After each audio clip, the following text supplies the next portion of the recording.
बच्चों, कैसे हैं आप सब लोग। आज का विषय फिर हमारा वही है, वृत्त की स्पर्श रेखाओं और आधारित पाठ्यपुस्तक के उदाहरण हैं।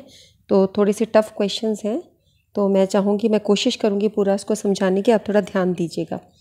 पहला प्रश्न है, केंद्र O वाले वृत्त पर स्पर्श रेखा AB दर्शाइए जिसकी स्पर्श बिंदु B है।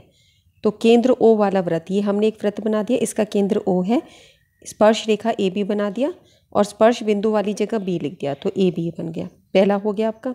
दूसरा, किसी वृत्त की स्पर्श रेखा उसकी छेदक रेखा के समानांतर हो सकती है, सत्य या असत्य। आप ये देखिए, ये एक स्पर्श रेखा बनाई है, ये एक छेदक रेखा है, जो दो बिंदुओं पे प्रतिच्छेद करे उसे छेदक रेखा। तो आप देख रहे हो एक दूसरे के समानांतर लग रही है, तो उत्तर आएगा सत्य। वृत्त के किसी बिंदु पर स्पर्श रेखा स्पर्श बिंदु से गुजरती हुई त्रिज्या पर लंब होती है। यहाँ पर जो हम त्रिज्या बनाएंगे तो ये उसके लंब होती है, स्पर्श बिंदु पर ही लंब होती है। ठीक है।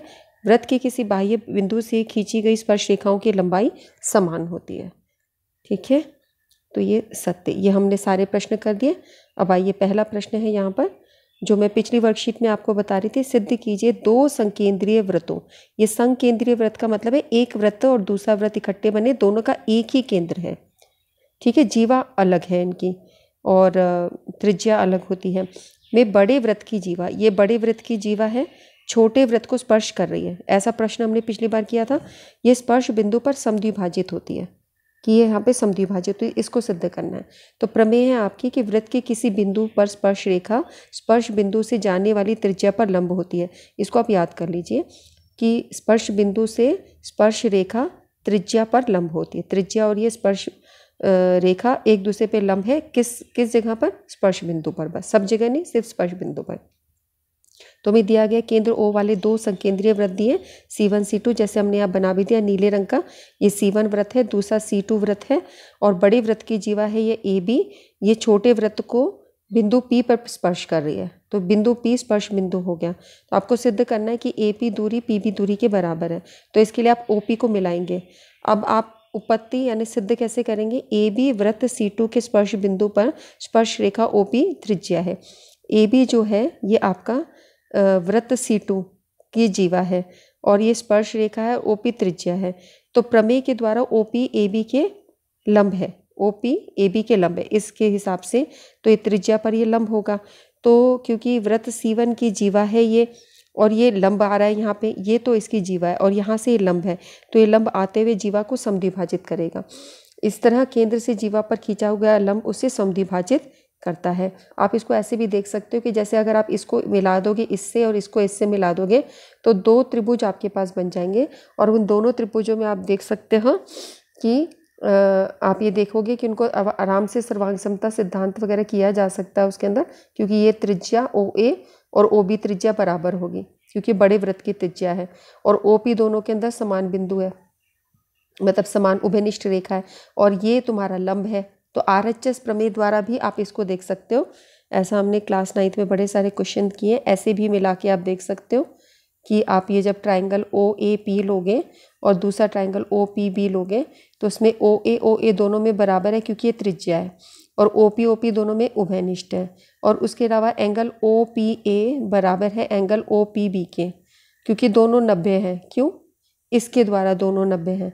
तो अब RHS सर्वांग समता सिद्धांत से ये दोनों त्रिभुज जो हो गए ये सर्वांग सम हो गए, और सर्वांग सम हो गए तो अब इनकी AP और PB दोनों CPCT से बराबर हो गई। तो जो आपको सही लगता है आप उस तरीके से इसको कर लीजिए।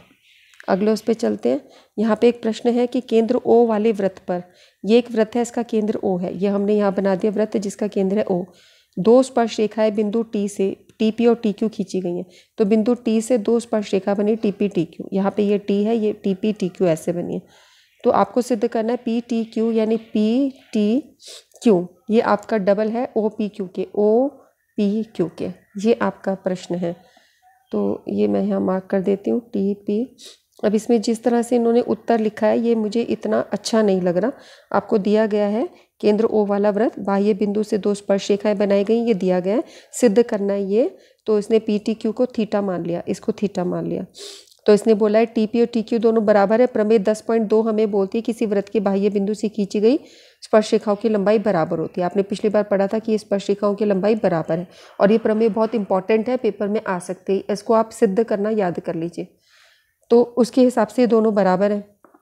तो टी पी क्यू आपका एक समद्विबाहु त्रिभुज हो गया, ठीक है, क्योंकि ये दोनों बराबर है तो ये समद्विबाहु त्रिभुज हो गया। तो हम बोल सकते हैं टी पी क्यू और टी क्यू पी दोनों हाफ ऑफ 180 माइनस थीटा। तो ये जो पॉइंट्स हैं ये ज़्यादा अच्छा मैं आपको दूसरे उससे दिखाती हूँ, उसमें अच्छे समझ आएगा आपको।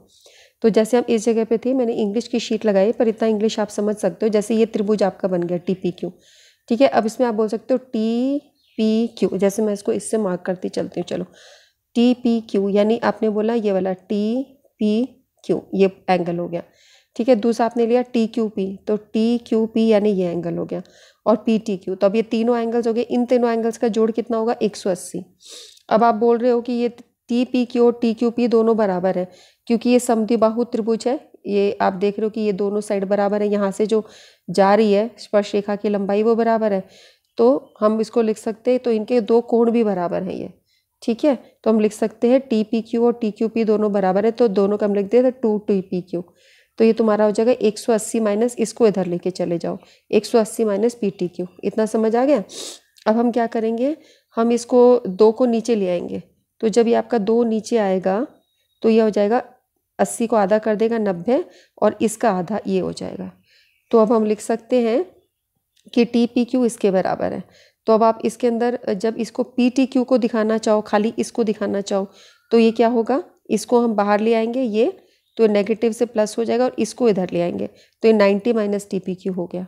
एक बार मैं फिर से बताती हूँ आपको कि ये जो है आपका ये माइनस में निशान है, इसको पूरे को हिला दिया, इधर ले आओ, तो ये प्लस का नंबर हो गया, और ये तुम्हारा इधर ले आओ टी पी क्यू, तो ये माइनस में हो गया। तो एक आपका समीकरण ये बन गया, इसको इक्वेशन नंबर 1 मार्क कर लिया, ठीक है। क्योंकि आपका जो ओ पी है ये भी आपका लंब है, आपने देखा ये त्रिज्या पे लंब होता है, तो इसके हिसाब से जो ओ पी टी ये पूरा 90 डिग्री हो गया, ये लंब है तो ये पूरा 90 हो गया, ठीक है।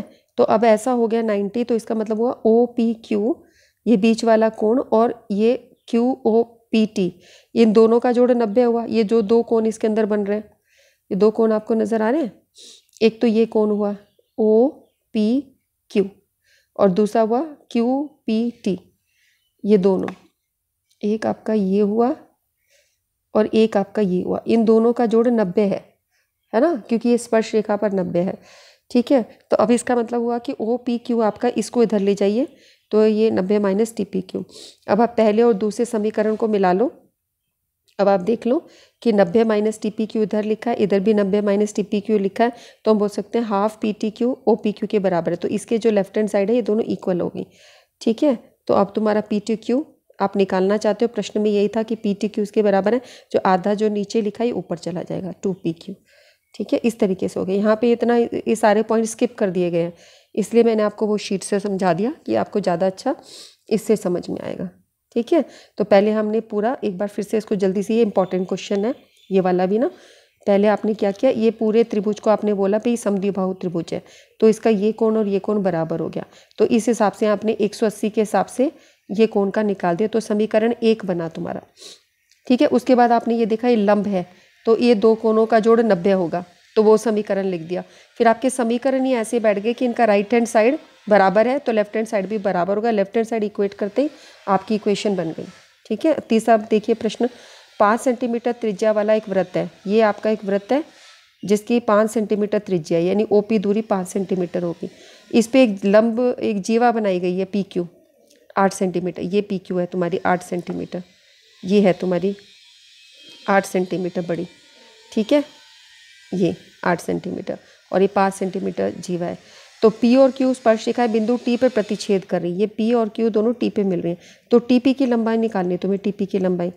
आप क्या करोगे, इसके लिए ओ टी को मिलाओगे, ओ और टी को हमने मिला दिया आपस में, तो अब यहाँ एक त्रिभुज जैसा बन गया। तो अब आप क्या करोगे, यहाँ पर आप जानते हो कि ये 5 सेंटीमीटर, ध्यान देना बच्चों, ये 5 सेंटीमीटर क्योंकि इसकी त्रिज्या है, और ये तुम जानते हो कि जो पी क्यू है ये पूरा 8 है, और ओ से यहाँ पे लंब आ रहा है, ओ आर, ये लंब आ रहा है तुम्हारा, क्योंकि जो केंद्र से आता है वो जीवा पे लंब होता है, तो ये तुम्हारा 8 को 2 बराबर हिस्सों में बांट देगा। यहाँ पे तुम्हारी प्रमेय लग जाएगी, तो ये तुम्हारा 4-4 हो जाएगा, इस तरह से हो गया, ठीक है। तो तुम्हारा 4-4 हो गया। अब तुम यहाँ पे वो लगा रहे हो पाइथागोरस प्रमेय, क्योंकि 90 डिग्री है, तो 5 का वर्ग माइनस 4 का वर्ग, ये निकल आएगा तुम्हारा 3, ये तुमने इस हिसाब से निकाल लिया, तो ये तुम्हारा 3 निकल गया।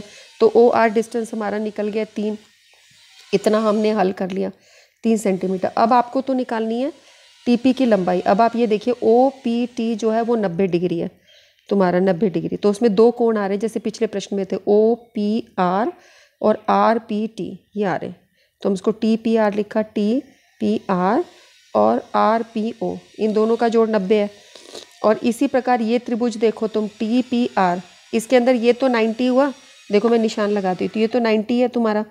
तो तुम्हारा एक प्रकार से TPR और RPT, TPR और या बोलेंगे PTR, ये दोनों का जोड़ भी 90 ही होगा भाई। ये अकेला 90 है तो त्रिभुज के तीनों कोनों का जोड़ कितना होता है, 180 होता है। तो ये 90 है तो इन दोनों का जोड़ 90 होगा। तो ये हमने दोनों कोण लिखे। अब यहाँ पे कंपेयर कर लो इसको, तो इसको कंपेयर करने पे हमें क्या मिलेगा, हम देखेंगे ये TPR यहाँ कैंसिल हो गया, तो तुम्हारे पास आ गया RPO is equal to PTR, ये आ गया। तो ये दोनों तुम्हारे, आप बोलेंगे कि हम सर्वांग समता समरूपता द्वारा दोनों सर्वांग सम है, क्योंकि ये दोनों सर्वांग सम हो गए तो हम बोल सकते हैं कि TP, ये पहला और आखिरी, TP is equal to TP upon PO, इसका पहला और आखिरी लिया, RP अपॉन RO और TP अपॉन 5, TP अपॉन, तो ये तुमने यहाँ पे वैल्यूज़ डाली, TP अपॉन PO की वैल्यू 5 डल गई और RP की वैल्यू तुम्हारी 4 है, देख ही रहे हो RP की वैल्यू 4 है, 4/3, तो तुम्हारा TP निकल गया, 5 ऊपर चला जाएगा, 20/3 ये वैल्यू निकल गई। तो यहाँ पे समरूपता सिद्धांत हमारा सिद्ध हुआ है। अब प्रश्न है हमारे उदाहरण 1, 2, 3 में प्रयोग की गई प्रमेय कसौटियों की सूची बनाइए। तो प्रमेय आपकी कौन कौन सी, एक पहली प्रमेय ये थी कि वृत्त के किसी बिंदु पर स्पर्श रेखा स्पर्श बिंदु से जाने वाली त्रिज्या पर लंब होती है। दूसरी थी किसी वृत्त के बाह्य बिंदु से खींची गई स्पर्श रेखाओं की लंबाई समान होती है। तीसरी आपने ए समरूपता सिद्धांत किया था और ये की थी। तो ये 3 चीज़ें तुम्हारी कसौटियाँ हैं और कथन सहित है, तो आप इनको उदाहरण से देख के लिख सकते हो। दूसरा प्रश्न है किसी वृत्त पर किसी बिंदु P से स्पर्श रेखा की लंबाई अगर 24 दी है तो Q से केंद्र की दूरी अगर 25 है तो वृत्त की त्रिज्या निकालनी है। तो आप ये देख रहे हो कि वृत्त दे रखा है, तो यहाँ से किसी बिंदु से इसकी दूरी 25 दी है और आपको इसकी त्रिज्या निकालनी है और स्पर्श रेखा की लंबाई 24 दी है। तो आप देख रहे हो कि वृत्त के किसी बिंदु से स्पर्श रेखा जो होती है लंब होती है, तो यहाँ पर तुम्हारी पाइथागोरस प्रमेय लग सकती है। ये लगाओगे तो तुम्हारा 25 का वर्ग माइनस 24 का वर्ग हो जाएगा और ये तुम्हारा A² माइनस B² का फॉर्मूला लगाओ यहाँ पे, 25 माइनस 24, 25 प्लस 24, तो 1 गुना 49 तुम्हारा हुआ OP का वर्ग, यानी OP की वैल्यू आ गई 7, यानी इसकी त्रिज्या तुम्हारी 7 हो गई है। ठीक है, अगला प्रश्न था इसका कि सिद्ध कीजिए किसी वृत्त के व्यास के, ये वृत्त का व्यास है, इसके अंत बिंदु पर खींची गई स्पर्श रेखाएं परस्पर समानांतर होती हैं। इनको समानांतर दिखाना है हमें। तो ये आपका हमने बना दिया है वृत्त, ये स्पर्श रेखाएं बनाई गई, ये समानांतर है। तो सबसे पहले ये प्रमेय का इस्तेमाल होगा कि जो केंद्र से बनी है वो लंब होती है, तो ये 90 हुआ। इसी तरह केंद्र से बनी है लंब होती है। इस प्रमेय द्वारा OB आपका लंब हो गया AB पर और OD लंब हो गया CD पर। तो इस तरीके से अगर हम ABO और CDO को जोड़े तो 90 जमा 180 आ गया। अब इन दोनों का जोड़ आपका 180 आ रहा है, तो 2 अंतःकोणों का योग 180 हो गया। इसका मतलब ABCD के समानांतर है। भाई 2 अंतःकोणों का योग 180 तभी होता है जब वो समानांतर होती है।